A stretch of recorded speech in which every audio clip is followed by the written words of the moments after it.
Hey guys, hello and welcome to my YouTube channel जिसका नाम है केमिस्ट्री इन डिटेल, जहाँ हम केमिस्ट्री स्टडी करते हैं डिटेल में। तो कार्बन एंड इट्स कंपाउंड्स का लास्ट लेक्चर, और लास्ट लेक्चर में आज हम डिस्कस करेंगे आइसोमर्स क्या होते हैं और कार्बन के एलोट्रोप्स क्या होते हैं। ठीक है, so without wasting any more time चलिए शुरू करते हैं। What are isomers? ठीक है, क्या होते हैं आइसोमर्स? तो पहले डेफिनेशन लिख लेते हैं, उसके बाद में मैं आपको एक्सप्लेनेशन देता हूं। आइसोमर्स, दोज केमिकल कंपाउंड्स या फिर the chemical compounds which have same molecular formula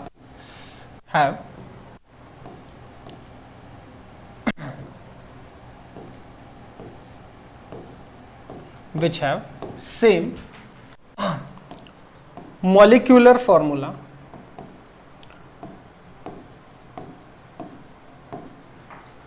but different structural formula.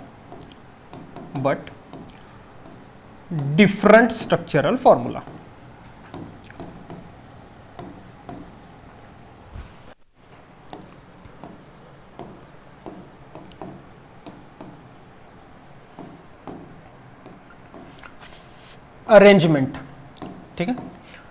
Structural formula मतलब अरेंजमेंट, स्ट्रक्चरल फॉर्मूला या फिर structural arrangement. The chemical compounds which have same molecular formula but different structural formula are called isotopes of each other, are called as isotopes of each other। एक दूसरे के isotopes, एक दूसरे के भाई बहन, एक दूसरे के कजिन सिस्टर्स, एक दूसरे के cousin brother sisters. The chemical compounds which have same molecular formula but different structural formula या फिर different structural arrangement, they are called isotopes of each other। molecular formula, for example C5H12, इसका नाम है pentane, इसका नाम pentane. ठीक है, 5 carbon 12 hydrogen, 5 carbon 12 hydrogen मतलब पेंटेन। 5 कार्बन मतलब प्रीफिक्स लगेगा पेंट, 12 हाइड्रोजन CnH2n+2 वाले फॉर्मूले से निकला है, CnH2n+2 वाले फॉर्मूले से निकला है, इसीलिए सफिक्स लगेगा ane. Pent prefix, ane suffix. Pent है प्रीफिक्स, एन है सफिक्स। तो ये हो गया इसका मॉलिक्यूलर फॉर्मूला, ये हो गया molecular formula. This is molecular formula, कौन सा? C5H12। लेकिन ये रहता है 3 अवस्थाओं में, 3 अवस्था में C5H12 रह सकता है। सभी पेंटेन होंगे, 5 कार्बन रहेंगे, 12 हाइड्रोजन रहेंगे, 5 कार्बन 12 हाइड्रोजन, लेकिन आपस में स्ट्रक्चरल फॉर्मूला अलग रहेगा। मॉलिक्यूलर फॉर्मूला सभी का रहेगा C5H12, लेकिन स्ट्रक्चरल अरेंजमेंट बदलेगा। कैसे वो देखेंगे, पहले इसका स्क्रीनशॉट लेंगे। ले लिया, चलिए डेफिनेशन का स्क्रीनशॉट, फिर अभी उसका एग्जाम्पल। क्या था एग्जाम्पल? C5H12 मतलब पेंटेन, C5H12 मतलब पेंटेन। तो CH3 CH2 CH2 CH2 CH3, ये हो गया उसका स्ट्रक्चरल फॉर्मूला। बराबर, कितने कार्बन? 5 कार्बन। गिनिए, कार्बन गिनिए, 1 2 3 4 5, 5 कार्बन। 12 हाइड्रोजन है क्या? देखिए, 3 4 5 6 7 8 9 10 11 12। ठीक है, 12 हाइड्रोजन, 5 कार्बन 12 हाइड्रोजन मतलब पेंटेन। और सीधी चेन को कहा जाता है नॉर्मल। सीधी चेन मतलब सीधी कार्बन की चेन मतलब नॉर्मल, मतलब एन पेंटेन, मतलब एन पेंटेन। नॉर्मल पेंटेन मतलब एन पेंटेन। ये C5H12 है, C5H12। पहला आइसोटोप। दूसरा देखिए CH3 CH CH3 CH2 CH3। देखिए 5 कार्बन है क्या इसमें? देखिए जरा, 1 2 3 4 5, 5 कार्बन, ये 5 कार्बन 5 कार्बन। हाइड्रोजन कितने? 12। गिनिए कितने हैं? 3 4 5 6 7 8 9 10 11 12। ठीक, CH3 CH CH3 CH2 CH3। ये भी C5H12 ही है, ये भी C5H12 ही है। इसे कहा जाता है आइसोपेंटेन। आइसोपेंटेन। अब ये आइसोपेंटेन क्यों कहा जाता है बताता हूं। आइसो है, कैसे आइडेंटिफाई करना है ये अभी बताता हूं। ठीक है, नॉर्मल में देखिए, पहले नॉर्मल में या तो कार्बन सिर्फ एक ही कार्बन को जुड़ा है, या तो फिर कार्बन दो अलग अलग कार्बन को जुड़ा है। लास्ट पोजीशन वाला कार्बन एक ही कार्बन को जुड़ा है, लास्ट पोजीशन का कार्बन एक ही कार्बन को जुड़ा है। सेकंड नंबर का, राइट साइड से सेकंड नंबर, दो कार्बन को जुड़ा है। कौन से दो? 1 2। ठीक है, ये वाला कार्बन दो कार्बन को जुड़ा है। कौन से दो कार्बन? 1 2। ये वाला कार्बन दो कार्बन को जुड़ा है, 1 2। तो ऐसा नॉर्मल चेन में कार्बन या तो एक ही कार्बन को जुड़ा रहेगा, एक कार्बन दूसरे कार्बन को ही जुड़ा रहेगा, या एक कार्बन दो कार्बन को जुड़ा रहेगा। या तो एक कार्बन सिर्फ एक कार्बन को जुड़ा रहेगा, या फिर बीच वाला जो कार्बन रहेगा वो दो कार्बन को जुड़ा रहेगा, 1 और 2। तो जहां पर कार्बन सिर्फ एक या दो कार्बन को जुड़ा है तो ऐसी जगह पे आएगा नॉर्मल, मतलब N। और यहां पर इस स्ट्रक्चर में देखिए, ये भी C5H12 है, ये भी C5H12 है। ये वाला C5H12 देखेंगे, एक ऐसा कार्बन है जो 3 कार्बन को जुड़ा है। किसको किसको जुड़ा है? 1 2 और 3। ठीक है, 1 2 और 3 को।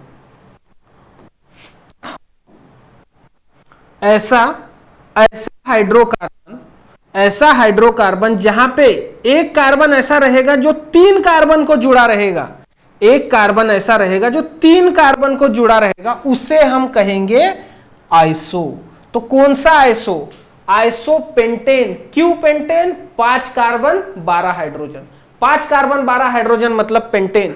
सीधी लाइन में है, सभी के सभी कार्बन एक ही लाइन में है, सभी के सभी कार्बन एक ही लाइन में मतलब एन पेंटेन।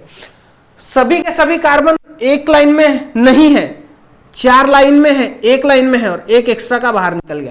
4 कार्बन लाइन से लग गए, एक एक्स्ट्रा कार्बन निकल गया। या फिर ऐसा हाइड्रोकार्बन जिसमें एक कार्बन 3 कार्बन को जुड़ा है, एक कार्बन 3 कार्बन को जुड़ा है, उसे हम कहेंगे आइसोपेंटेन।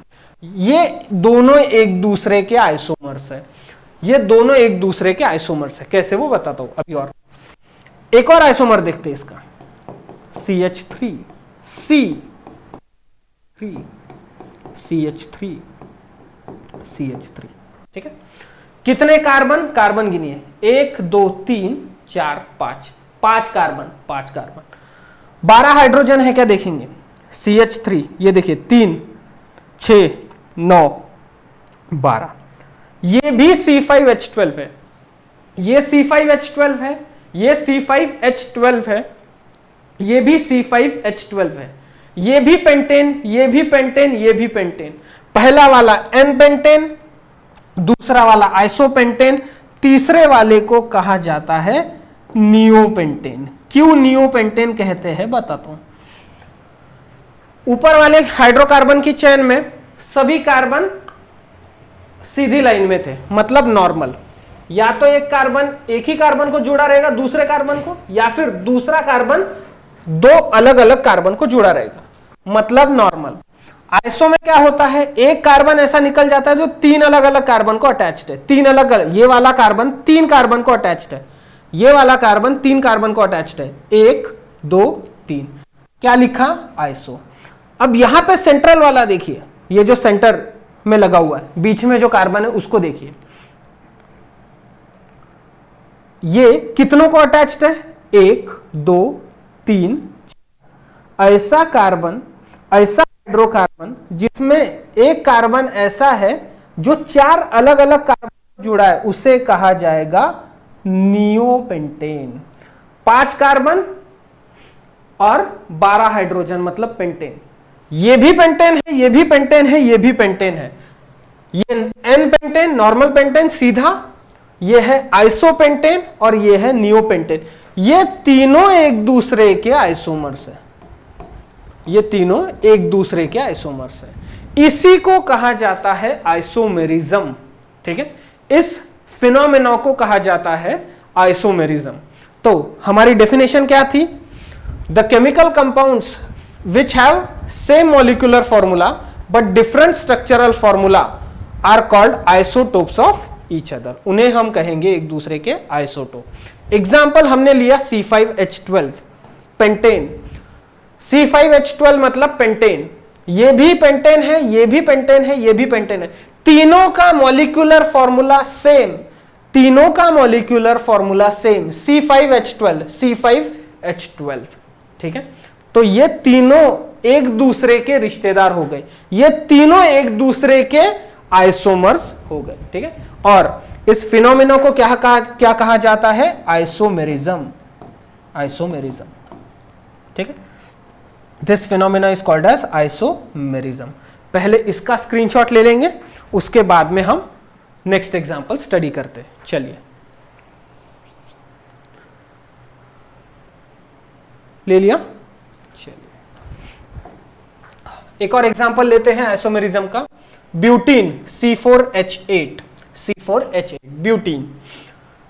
जितने कार्बन उससे exact double number of hydrogen मतलब अल्कीन, जितने कार्बन उससे exact double number of hydrogen मतलब अल्कीन।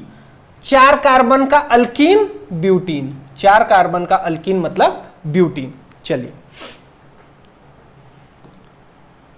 क्या करते हैं हम, पहले इस तरीके से लिख लेते हैं, 4 कार्बन लाइन से लगा देंगे। अल्कीन है तो एक डबल बॉन्ड तो आएगा, बचे हुए इस पे क्या लिखेंगे, क्या लगाएंगे हम? हाइड्रोजन लगाएंगे। इसके 4 बॉन्ड हो गए, इसके कितने हुए? 1 2 3, चौथा हाइड्रोजन, 1 2, तीसरा, चौथा हाइड्रोजन। इसका 1 हो गया, 2 3 4, 1 से। ठीक है, कितने कार्बन? 4 कार्बन, 1 2 3 4। कितने हाइड्रोजन? 8 हाइड्रोजन, 1 2 3 4 5 6 7 8। इसे कैसे लिखा जा सकता है? CH3 CH2 CH double bond CH2। Carbon carbon double bond कहां पर आया? यहां पर आया। ये carbon carbon double bond terminal position पे है, carbon carbon double bond terminal position पे है। ठीक है, चलिए ये हो गया ब्यूटीन, ये ब्यूटीन है। ठीक है, अब जरूरी है कि टर्मिनल पोजीशन पे ही हमेशा डबल बॉन्ड रहेगा। ये डबल बॉन्ड यहां बीच में नहीं आ सकता? बिल्कुल आ सकता है।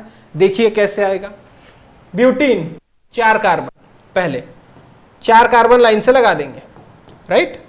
अब डबल बॉन्ड हमने यहां पर टर्मिनल पोजीशन पे लगाया था, पहली और दूसरी पोजीशन पे लगाया था, हम बीच में लगाते हैं। बीच वाले जो 2 कार्बन है, बीच दूसरा कार्बन, उधर से ये दूसरा कार्बन, यहां पर हमने डबल बॉन्ड लगा दिया। फिर वैलेंसीज गिनेंगे। एक कार्बन की वैलेंसी होती है 4, कितनी हो गई? 1 2 3 4। इस कार्बन की वैलेंसी कितनी होती है? 4, कितनी हो गई? 1 2 3 4। इस कार्बन की 1 2 3 4। इस कार्बन की 1 हो गई, 2 3 4। बची हुई फ्री वैलेंसीज पे हम क्या लगाते हैं? हाइड्रोजन। चलिए लग गए हाइड्रोजन, ये लग गया हाइड्रोजन।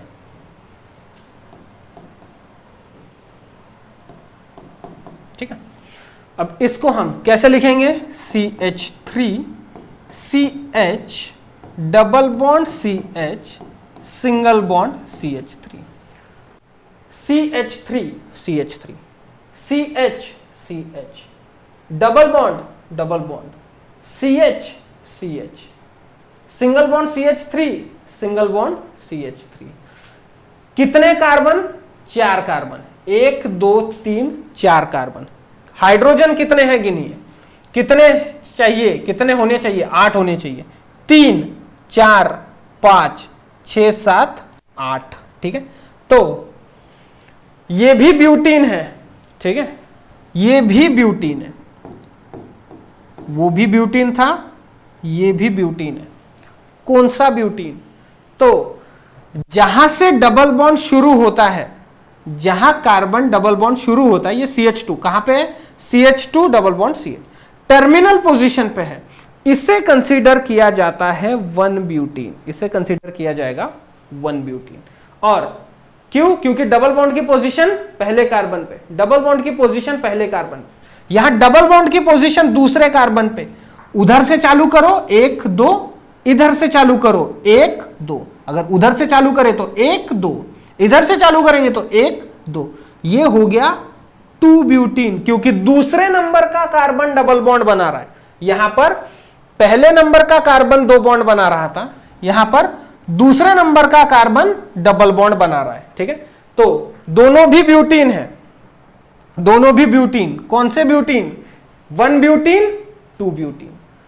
ब्यूटीन का formula C4H8, 4 carbon 8 hydrogen, 4 carbon 8 hydrogen, 4 carbon 8 hydrogen, 4 carbon 8 hydrogen. Butene 1 butene और 2 ब्यूटीन, ये दोनों एक दूसरे के रिश्तेदार हैं, ये दोनों एक दूसरे के आइसोमर्स हैं।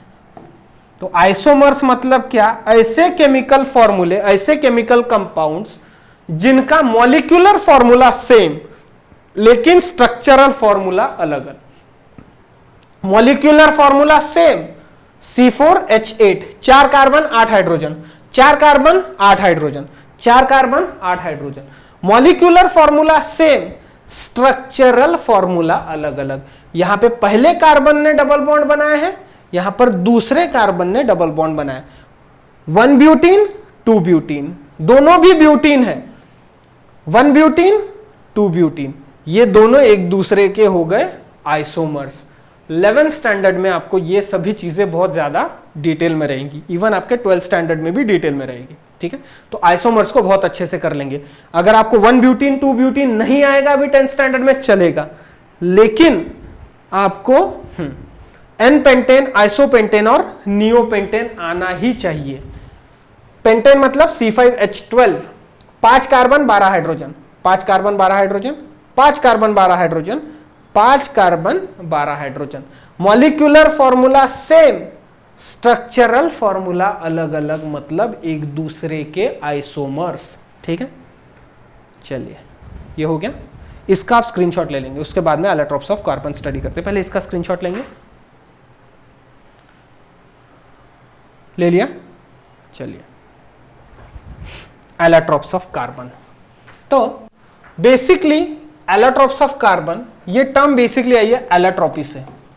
एलोट्रोपी क्या होती है? एलोट्रोपी, तो एक ही एलिमेंट अलग अलग अवस्थाओं में जब मिलता है, ठीक है, एक ही एलिमेंट जब अलग अलग अवस्थाओं में मिलता है तो उन्हें हम कहते हैं एलोट्रोप्स। जैसे अभी हमने आइसोमर्स देखे, ठीक है, तो आइसोमर्स की तरह ही होते हैं थोड़े से, लेकिन कैसे डिफर करते हैं वो भी अभी वही डिस्कस करेंगे। एलोट्रोपी, जैसे कार्बन हमें कहां कहां पे मिलता है? एलोट्रोप्स ऑफ कार्बन स्टडी करना है तो कार्बन हमें कहां कहां पे मिलता है?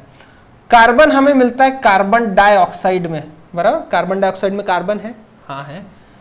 C12H22O11 क्या है? ये शुगर या फिर सुक्रोज या फिर शुगर पकड़ लो, ठीक है। C6H12O6, ठीक, इसमें भी कार्बन प्रेजेंट है। ये क्या हो गया? ग्लूकोज, ये हो गया ग्लूकोज। ये हो गया carbon dioxide, carbon dioxide, carbon dioxide.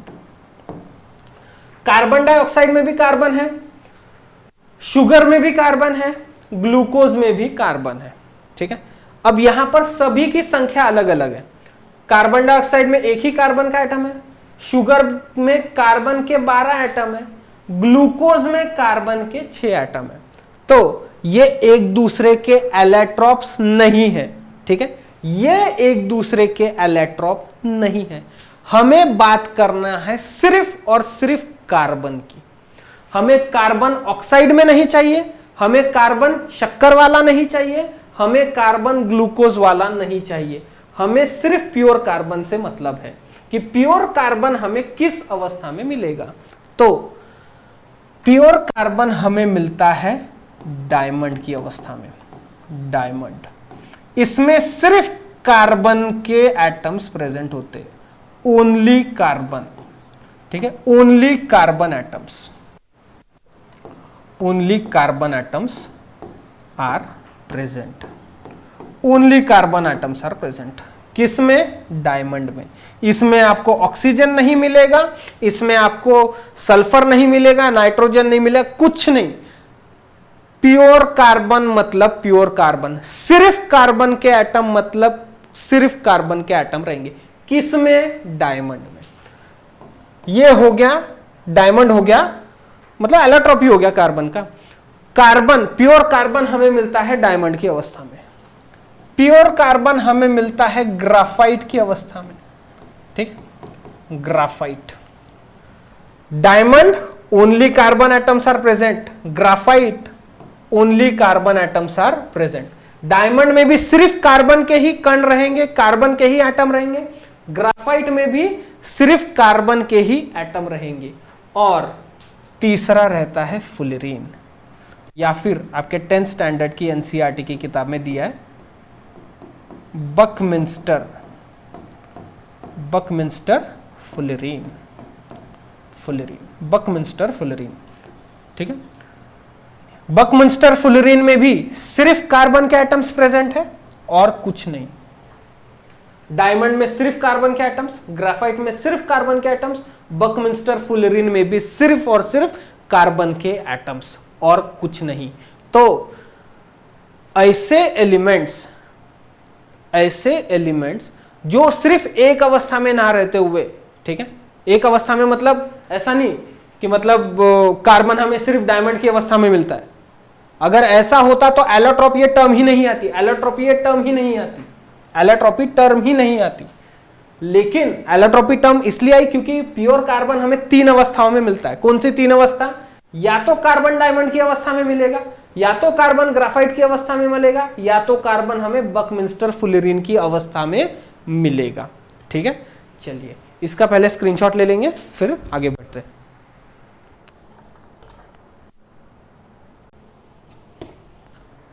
ले लिया? चलिए अब हमने देखा एलोट्रोपी, ठीक है, एलोट्रोप्स ऑफ कार्बन। सिर्फ कार्बन के एटम्स रहना मतलब या तो सिर्फ कार्बन के एटम्स रहते हैं डायमंड में, सिर्फ कार्बन के एटम्स रहेंगे ग्राफाइट में, सिर्फ कार्बन के एटम्स रहेंगे बकमिंस्टर फुलरीन में। लेकिन सिर्फ ये तीनों में अंतर क्या है? तीनों के तीनों कार्बन है, डायमंड भी कार्बन, ग्राफाइट भी कार्बन, बकमिंस्टर फुलरीन भी कार्बन। तो अगर तीनों भी कार्बन है तो तीनों सेम होने चाहिए थे, लेकिन तीनों सेम नहीं है, ठीक है। तो क्यों नहीं है? वो इसलिए तीनों सेम नहीं है क्योंकि तीनों में एटम्स का अरेंजमेंट, ठीक है, एटम्स का अरेंजमेंट, एटम्स की ज्योमेट्री सेम नहीं है, ठीक है। तो एटम्स का अरेंजमेंट कैसा रहता है डायमंड में, एटम्स का अरेंजमेंट कैसा रहता है ग्राफाइट में, एटम्स का अरेंजमेंट कैसा रहता है बकमिंस्टर फुलरीन में, उसी का हिसाब हमें देखना है, ठीक है। तो चलिए पहले देखते हैं कार्बन का स्ट्रक्चर, डायमंड का structure, sorry, this is diamond, diamond का स्ट्रक्चर, ये भी डायमंड का ही स्ट्रक्चर है, ठीक है। इनके स्ट्रक्चर्स एक्सप्लेन करने के लिए स्मार्ट बोर्ड बहुत काम में आता है। अब हर एक कार्बन डायमंड में, हर एक कार्बन जो है, ठीक है, वो 4 अलग अलग कार्बन एटम से जुड़ा हुआ रहेगा। आपको दोनों भी डायग्राम डायमंड की ही है, दोनों भी डायग्राम डायमंड्स की ही है, ठीक है। आपको जो सेम मतलब कंफर्टेबल लगेगी उसको आप ऑब्जर्व कीजिए, ठीक है। ये भी डायमंड का स्ट्रक्चर है और वो भी डायमंड का स्ट्रक्चर है। डायमंड मतलब हीरा, मतलब प्योर कार्बन। डायमंड में एक कार्बन, हर एक कार्बन 4 अलग अलग कार्बन एटम से जुड़ेगा। हमें पता है कार्बन की वैलेंसी कितनी? 4, कार्बन की वैलेंसी 4। तो डायमंड में एक कार्बन दूसरे 4 को अटैच रहेंगे, वो दूसरे 4 और अलग अलग 4 कार्बन को अटैच रहेंगे, लेकिन जितने भी कार्बन रहेंगे वो कितने अलग अलग कार्बन को जुड़े रहेंगे? 4। ठीक है, ऐसा कोई कार्बन नहीं रहेगा जो 3 को जुड़ा रहेगा, ऐसा कोई कार्बन नहीं रहेगा जो 2 को जुड़ा रहेगा। वो जुड़े रहेंगे कहां पे? जहां पे वो कट लगे हुए थे। जब डायमंड को कट किया जाता है, एक विशिष्ट आकार देने के लिए, एक शेप देने के लिए, तो बाउंड्री पे जो लगे होंगे हो सकता है वो 1 या 2 को, लेकिन डायमंड के अंदर अगर हम जाएंगे, डायमंड के अंदर का स्ट्रक्चर अगर हम देखेंगे, ठीक है, तो वो कुछ इस तरीके का दिखेगा। ठीक है, ये हम एटॉमिक लेवल पर बात कर रहे हैं, कार्बन के आकार की। तो इसका अगर आपको स्क्रीनशॉट लेना होगा तो ले सकते हैं, चलिए, अदरवाइज आपको ऑनलाइन गूगल पे बहुत सारे वॉलपेपर्स मिल जाएंगे। ठीक, ये हो गया किसका? डायमंड का। ग्राफाइट का कैसा रहता है देखिए। ठीक, ये हो गया हेक्सागोन। ठीक है, हेक्सागोन 6 कार्बन अटैच्ड है, 6 कार्बन अटैच्ड है। एक हेक्सागोन जुड़ेगा दूसरे हेक्सागोन को। ठीक है, एक हेक्सागोन जुड़ेगा दूसरे हेक्सागोन को।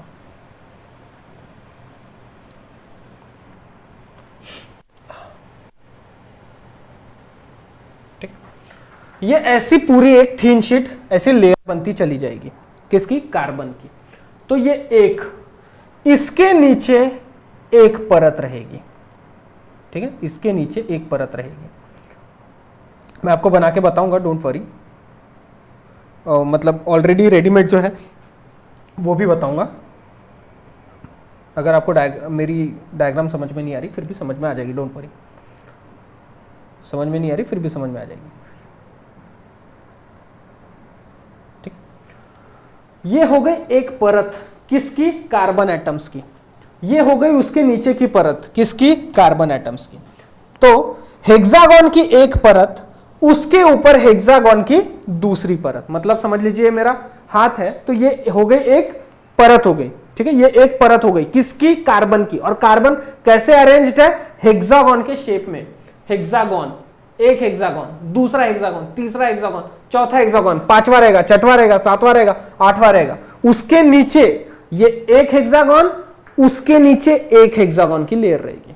कैसा? एक हेक्सागोन, उसके ऊपर एक हेक्सागोन की लेयर, उसके ऊपर एक और हेक्सागोन की लेयर, उसके ऊपर एक और हेक्सागोन की लेयर। तो ऐसी लेयर्स रहेंगी। ठीक है, तो ये मैंने हाथ से बनाकर दिखाया। ओरिजिनल अरेंजमेंट उसका कुछ इस तरीके का रहता है। ये डायमंड का स्ट्रक्चर ये वाला, और ग्राफाइट का कैसे? इस तरीके से। तो हेक्सागोन में एक कार्बन, कितने कार्बन को अटैच्ड है देखेंगे? 1 2 3, तो ये चौथा वाला बच गया। तो चौथा वाला किसको अटैच रहेगा? चौथा वाला अटैच रहेगा अपने से ऊपर वाले को। ठीक है, यहां पर भी देखिए, एक कार्बन, ये सेंट्रल वाला कार्बन, ये सेंटर वाला कार्बन, कितने लोगों को अटैच है? कितने बॉन्ड बनाए? 1 2 3, चौथा बच गया। तो चौथा किसको अटैच रहेगा? इसके ऊपर वाले को। ठीक है, तो एक परत के ऊपर दूसरी परत किस तरीके से लगी जाएगी?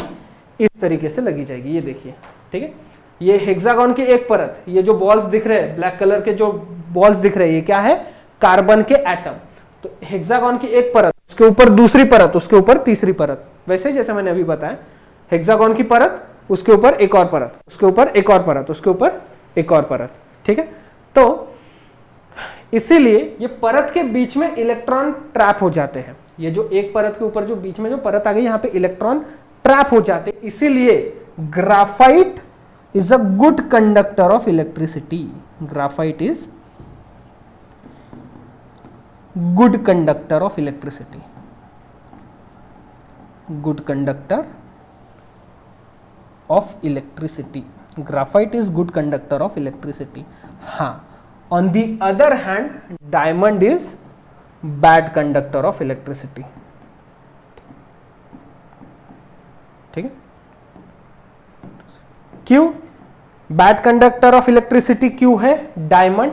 डायमंड इसलिए बैड कंडक्टर ऑफ इलेक्ट्रिसिटी है क्योंकि उसमें फ्री इलेक्ट्रॉन नहीं है। फ्री इलेक्ट्रॉन मतलब इधर उधर घूमने वाले इलेक्ट्रॉन नहीं, वो बॉन्ड में फंस चुके हैं। बॉन्ड में फंस चुके हैं तो वो इधर उधर नहीं भाग सकते। इधर उधर नहीं भाग सकते मतलब इलेक्ट्रिक करंट वहां से फ्लो नहीं हो सकता। हाँ, लेकिन ग्राफाइट में एक परत के ऊपर दूसरी परत, तो एक परत उसके ऊपर जो दूसरी परत है बीच में थोड़ी सी गैप बच जाती है, थोड़ी सी गैप बच जाती है, तो वहां पे इलेक्ट्रॉन थोड़े से फंस जाते हैं। इलेक्ट्रॉन बहुत छोटी चीज है, इलेक्ट्रॉन एटम के कंपैरिजन में बहुत छोटी चीज है, इसलिए इन परत में कहीं फिट हो जाती है और इसी की वजह से ग्राफाइट में से इलेक्ट्रिक करंट भाग सकता है।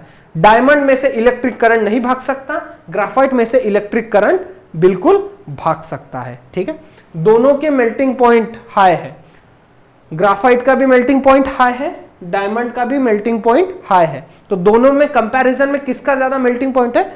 तो डायमंड का मेल्टिंग पॉइंट ज्यादा है compare to that of graphite. Diamond का मेल्टिंग पॉइंट ज्यादा, ग्राफाइट का मेल्टिंग पॉइंट थोड़ा सा कम। इनमें से समथिंग 300-350 डिग्री सेल्सियस का फर्क होगा। ठीक है, लेकिन डायमंड का ज्यादा है। अब एग्जैक्ट नंबर्स मुझे अभी फिलहाल याद नहीं आ रहे, तो इसको आप एज अ होमवर्क ले लीजिए कि डायमंड का क्या कहते हैं मेल्टिंग पॉइंट कितना है और ग्राफाइट का मेल्टिंग पॉइंट कितना है। इसका स्क्रीनशॉट ले लेंगे, इसका ले लीजिए आप स्क्रीनशॉट। ले लिया? चलिए, उसके बाद में कितने बताया था मैंने स्टार्टिंग में? Allotropes of carbon, diamond, graphite and buckminster fullerene, या फिर शॉर्ट फॉर्म में उसे कहा जाता है फुलरीन। ठीक है, दिस इज डायमंड। ये अभी देखा हमने, डायमंड की डायग्राम में है, इसमें कॉपी करते चल रहा हूं। डायमंड, यह है डायमंड का स्ट्रक्चर, यह है फुलरीन का स्ट्रक्चर, अभी देखा हमने, सॉरी ग्राफाइट का स्ट्रक्चर, यह है ग्राफाइट का स्ट्रक्चर, ग्राफाइट, और यह है Buckminster fullerene, Buckminster fullerene. Higher classes में इसे डायरेक्ट फुलरीन ही कहा जाता है, हायर क्लासेस में डायरेक्ट फुलरीन कहा जाता है। बकमिंस्टर फुलरीन नहीं बोलते, डायरेक्ट फुलरीन ही बोलते, लेकिन 10th स्टैंडर्ड में इसे आप क्या कहेंगे? Buckminster fullerene.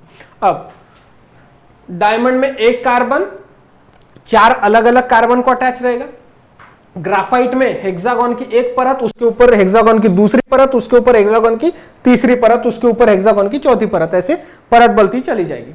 और फुलरीन में 60 कार्बन एटम का football, 60 carbon atoms, 60 carbon atoms, ठीक है, 60 कार्बन एटम्स का फुटबॉल। फुटबॉल का जो शेप होता है, अगर आप देखेंगे फुटबॉल को, ठीक है, तो एक पेंटागोनल रिंग रहेगी, उसके अराउंड हेक्सागोनल रिंग रहेगी, उसके अराउंड समथिंग पेंटागोनल रिंग रहेगी। तो फुटबॉल का जो आकार होता है 60 कार्बन एटम का फुटबॉल, मतलब बकमिंस्टर फुलरीन। 60 कार्बन का, क्या कहा मैंने? 60 कार्बन एटम का फुटबॉल, 60 कार्बन एटम का फुटबॉल मतलब बकमिंस्टर फुलरीन। जनरली इसे कहा जाता है C60, ठीक है, C60। तो सिर्फ C60 ही रहता होगा क्या फुलरीन में? बकमिंस्टर फुलरीन मतलब C60, ठीक है, इसे कॉमन में बकमिंस्टर फुलरीन को C60 कहा जाता है, लेकिन हमेशा सिर्फ 60 कार्बन एटम का फुटबॉल नहीं रहेगा, 70 कार्बन एटम का भी फुटबॉल रह सकता है, 80 कार्बन एटम का भी फुटबॉल डिस्कवर हो चुका है। फुलरीन के आपस में, फुलरीन के उनके बीच में, मतलब ये फुटबॉल कार्बन एटम्स मिलकर जो फुटबॉल का स्ट्रक्चर बनाते हैं, ठीक है, ये एटॉमिक लेवल की बात कर रहे हैं, एटॉमिक लेवल पर, तो सिर्फ 60 कार्बन का ही फुटबॉल नहीं रहेगा, 70 कार्बन एटम का भी फुटबॉल रह सकता है, 76 कार्बन एटम का भी फुटबॉल मिल चुका है, 78 का भी मिला है, 80 कार्बन एटम का भी फुलरीन मिल चुका है। ठीक है, एग्जैक्ट नंबर मैं आपको अभी इसलिए नहीं बता रहा हूं, मुझे नंबर पता है, लेकिन हो सकता है जब तक आप ये वीडियो देख रहे होंगे, हो सकता है और भी 4-5 नए डिस्कवर हो गए होंगे या सिंथेसाइज हो गए होंगे, डिस्कवर हो गए होंगे, जो भी है, लेकिन C60 है, C70 है, C76 है, C78 है, C80 भी है। ठीक है, तो these are the different allotropes of carbon. तो एलेट्रॉप्स सिर्फ कार्बन ही शो नहीं करते, ठीक है, एलेट्रॉप्स कार्बन ही शो नहीं करते, सिलिकॉन भी एलेट्रॉप शो करता है, एलेट्रोपी शो करता है। सिलिकॉन 2 तरीके के होते हैं, क्रिस्टलाइन और अमोर्फस। फॉस्फोरस भी 3 तरीके के होते हैं। पहले आप इसका स्क्रीनशॉट ले लेंगे या फिर मैं आपको लिखकर बताता हूं।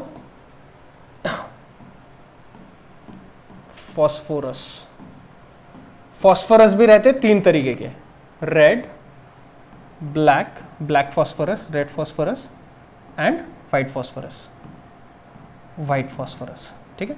White phosphorus, black phosphorus, red phosphorus. Sulphur भी 4-5 तरीके के रहते हैं। सल्फर, सल्फर, ठीक है। सल्फर भी, ये आपको पी ब्लॉक एलिमेंट्स करके एक चैप्टर रहेगा 12th स्टैंडर्ड में, तब आपको सल्फर के स्ट्रक्चर रहेंगे, तब मैं उस टाइम पे आपको बता दूंगा उनके एलोट्रॉप्स कैसे रहते। तो सिर्फ कार्बन के ही एलोट्रॉप्स नहीं रहते, सिर्फ कार्बन के एलोट्रॉप्स नहीं रहते। कार्बन के मेन एलोट्रॉप 3 कौन से? डायमंड, ग्रेफाइट और बकमिंस्टर फुलरीन। फुलरीन में भी C60 नहीं, C70, C76, C78, C80, ठीक है, उसके हायर वाले भी मिल चुके।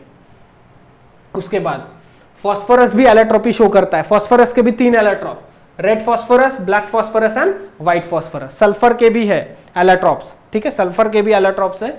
उसके बाद में ऑक्सीजन के भी है।